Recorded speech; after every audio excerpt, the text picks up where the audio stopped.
So at this point I'm ready to go ahead and start my program. So everything that we write in this next part is going to be located under the task main. You have to have a task main because that's what the ROBOTC compiler is actually going to read um, whenever you run your program. So it avoids all these comments and then it reads the task main. So everything that we need to create for our program actually has to go between these braces here. So what we want to do is we want to start with our first command, and the better that we write our pseudocode, the easier it makes this programming part. So the first thing that I'm going to write is to start my write motor. So before we actually start um, working on the program, I want to make sure that I've set up my motors and sensors. So I can do that one of two ways. I can go to Robot and I can go to Motors and Sensor Setup, or I can click this button right here. It does the same thing. So what I have here are all my motors, and so for our test bed we're going to use two motors, and we have analog sensors and digital sensors. So the motors that we want to use are going to be located in port 2 through port 9. If you look on your Cortex, you'll actually see that port 1 and port 10 only have 2 prongs. And since we want to use a motor controller, which is 3 prongs, that's in ports 2 through 9. So I'm just going to use port 2 because that's what I have it set up as. And I'm going to call or create a name for my write motor. And you can make it as simple or complicated as possible, but I'm going to go with RM. Nice and simple, easy. And then I'm going to click OK here, or it may make you click Apply and then click OK. So now whenever I do that, it's going to make a little configuration note here on the first line of your code. So when your compiler goes through and reads your program, the first thing it reads is a configuration for your motor in port 2 that's going to be referred to as RM. So anytime the program sees RM, it's going to know that it's referring to a motor plugged into port 2. So that's going to come in play in just a second here. So when I create my first line of code, I actually want to take and tell the Cortex to start my write motor at full speed.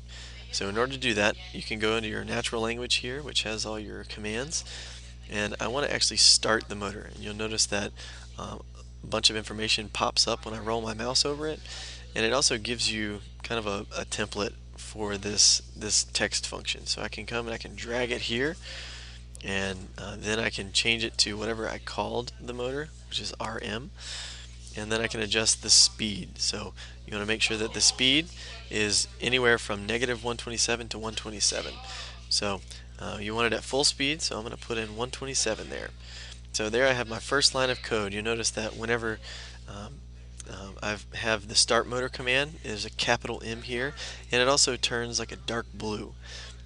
So ROBOTC is really good at using colors to help you understand and make sure that your program is working properly before you compile. I also have a semicolon here, and you're going to use these at the end of each line of code, or at the end of most lines of code. So after I have turned the write motor on at full speed, I want to wait 3 seconds. And so there's actually a command for wait, and it's under wait, and I'm going to just do the wait time here because that's in seconds. I could do the milliseconds and be really specific and write in 1,000 milliseconds, which is just 1 second, but for this case I'm just going to do wait. And you'll notice if I'm actually typing the code, I have this little pop-up here that pops up some suggestions for the code, and once that comes up, you can actually select any of these and double click on it and just continue typing. So I want to wait for 3 seconds, and I just have to type in 3 inside of this bracket and then another semicolon to end the line of code. And press the enter, and then we're just going to keep writing this and keep writing our code. So then we're going to stop, and then capital M motor, and so that pops up here. If you notice that yours is not popping up, you can go to view and make sure that the code completion is selected, and that will help you to write your code. So I want to stop the motor RM, because that's the one that we started 3 lines ago, and then make sure to put in my semicolon. So I'm going to fill this out at my own pace from here on out, and so you can pause the video and go at your own speed.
So there you have it. Once we have finished our code here, then we can actually start thinking about going in and compiling our program.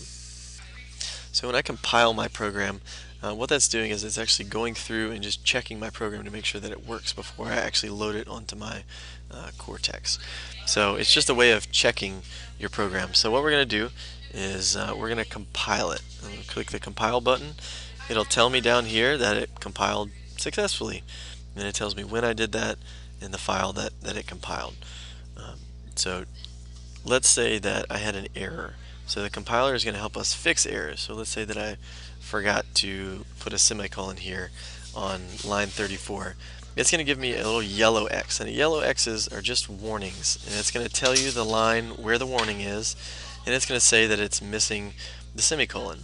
And whenever the compiler looks over this, or sees this error, because it generally knows what you meant in this program, it's going to kind of overlook these warnings and still run the program. So if you have a yellow X here, it'll still run the program. It just means that it's not 100% like ROBOTC wants. So if we actually made a more significant error, like we called this write motor, and we forgot that it was supposed to be called RM, and we try to compile it, then it's going to give me an error message and says that it couldn't complete the compiling of the program, and it gives me a red X on line 34, and it says that there's an undefined variable, the write motor. It doesn't know what write motor means. There's no configuration set up for something called write motor. So in that case, I would go back in here, and I know that I need to fix this particular line of code and call it RM, and then it will successfully compile. So now what we can do is actually load it to the robot and see if it works. So let's try that. So what you can do is plug in your USB and make sure, so once I have plugged in the USB, then I can click download to the robot. Now if you get an error, like an error that says that the main battery is not powered on like this, then that means you need to turn the robot on. Or you may get an error saying that it's not working. If you get an error and it is turned on, you can try cycling the Cortex, and that means turning it off, unplugging it from the USB, and then plugging it back in and turning it back on. That's called cycling. So I'm going to make sure now that it's turned on. So now it's turned on, and then I am going to try and download it again to the robot, and it should work successfully. And then we're in a mode that's called debugging. So what this is going to allow us to do is, while the robot is still connected, I can actually run the program and see how it works. So let's do that. If I click start, it's going to run, and it's going to start my program. So it goes ahead and it turns on the motor. We see that it waits 10 seconds before it starts the write motor again at half speed, and you can be verifying this on your test bed that it's working right. So it runs the write motor at half speed for 3 seconds, waits 2, and then runs in the reverse direction at half speed, and then stops the motor. And now that there's no more green highlighted, that means our program's finished. It's done. So that means it's going to work properly. So now what I can do is now that it's loaded onto the robot, I can close the debugging window, and I can actually unplug it from my USB and turn it off. And so now every time I turn the Cortex on, it's going to automatically run this program and start the program. So there you go, the ins and outs of starting your first program in